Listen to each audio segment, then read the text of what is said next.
This is not just power against power. This is timing, psychology, and the science of boxing inside one violent matrix. Dubois brings technical pedigree. Wardley brings chaos, courage, and awkward creativity. But the pattern nobody is talking about is simple. Whoever wins the thinking battle before the punching battle controls everything. So in practically every fight, the jab battle is crucial. People talk about power, but power needs permission. The jab gives that permission. When Frank Bruno fought Lennox Lewis, he was winning the jab battle and winning the fight until he got knocked out. Now jabs, they control distance, they create opportunities for the backhand, they decide who feels safe. Think of this, if the jab controls the map, the right hand controls the destination. So let's talk about the head on the chest, and this is where Dubois could really dominate, because against Hrgović, Dubois put his head on his chest and then threw combinations, and that position provides a smaller target. So it makes the opponent not just think about the punches, but also think about the head, and that hesitation can create opportunities, it can create panic. And Dubois is not just smothering, he is asking questions in close. Think of this, the head and the chest will be a new puzzle for Fabio Wardley. Now when it comes to counterpunching, Dubois has a nice counter right hand. When he is sharp with it, he is deadly. AJ felt that because Dubois threw it at the correct moment.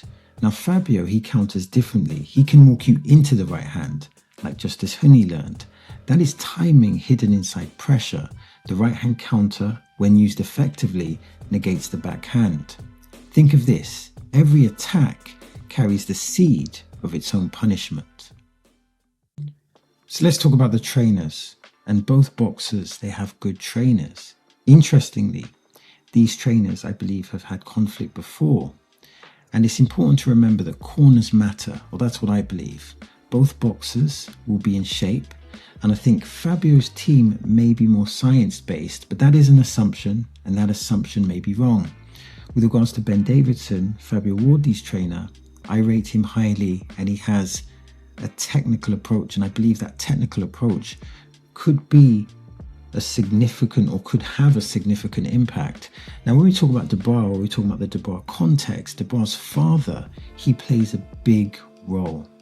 But Don Charles should be the strategist, but Dubois' father he'll play a role of emotional support, and I'm sure he'll have his input as well with regards to strategy and things of that matter. But there are some important questions here. The first question is who adjusts first, and the second question is who sees the patterns earlier. Think of this, the trainer does not take the punch, but he can see it before it arrives. So let's talk about the psychology. I would argue that Dubois, contrary to popular belief, showed strong mental strength against Jarrell Miller, Hrgović and AJ. So the criticism that Dubois is psychologically weak is actually quite lazy. Dubois does not seem to lose heart from being hit. He seems to lose heart when he cannot hit his opponent. So he struggled against the jab with Joe Joyce. He was struggling to find Joe Joyce at times, and there was that frustration. And of course, he struggled with Usyk with regards to the elite jab, the elite footwork, the elite counterpunching. And it seemed like the whole situation made him crumble, as opposed to him just crumbling from the physical nature of the punches.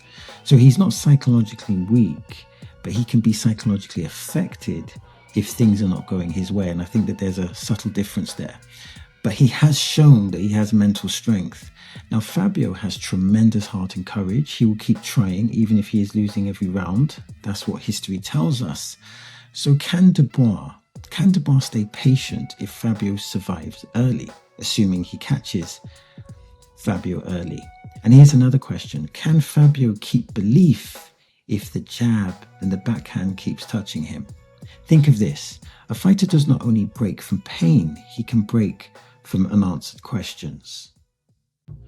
So how does Fabio win this fight? Well, if Daniel Dubois implements the defense or lack of defense that he had against Hrgović, this could end early in Fabio's favor. Let me tell you why. Hrgović landed about 20 right hands clean on Daniel Dubois. Now, Daniel Dubois has a good chin, but no matter how great your chin is, you cannot take those type of punches from Fabio Wardley. So he could win early, that's possible. They both could win early. But also, even if Daniel Dubois is absolutely dominating the fight, Fabio has the power and he has the traps to win late in the fight. So for example, he could be losing every round and he could score that knockout punch. And the reason he can do that is because he carries his power from round 1 to round 12. The problem though is that winning a clean technical fight, I think, would be hard for Wardley. He would need to take away Dubois' jab. He would need to use his feet intelligently and set traps.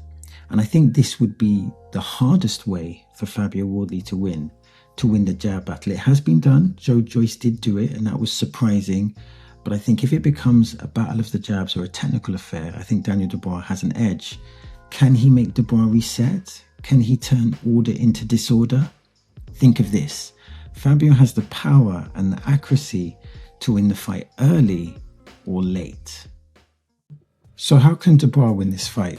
Well, if Dubois can get off his double jab and start letting his hands go, it could be an early light if Fabio Wardley is not defensively responsible.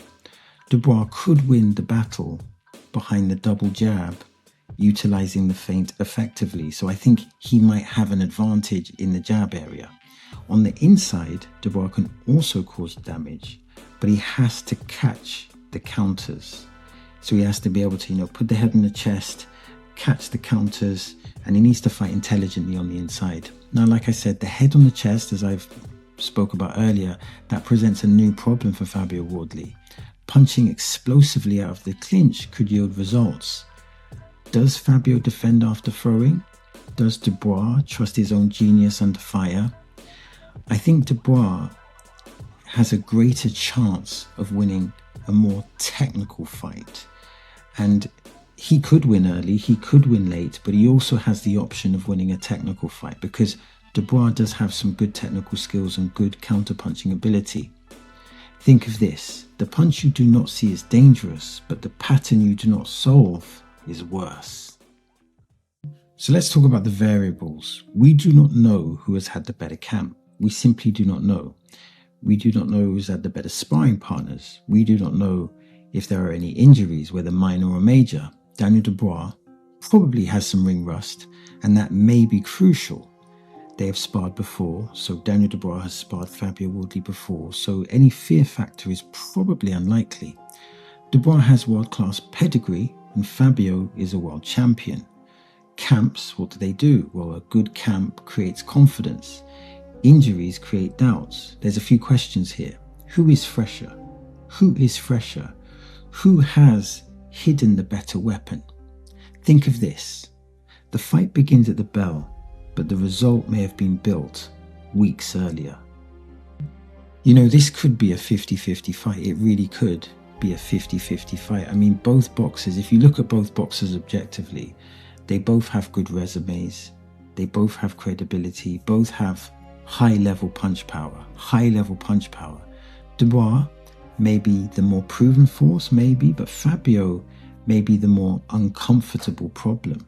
The fact is they've both boxed high-level fighters and they both bring a lot to the table. I guess the variables is the camps and the tactics and how those tactics will unfold.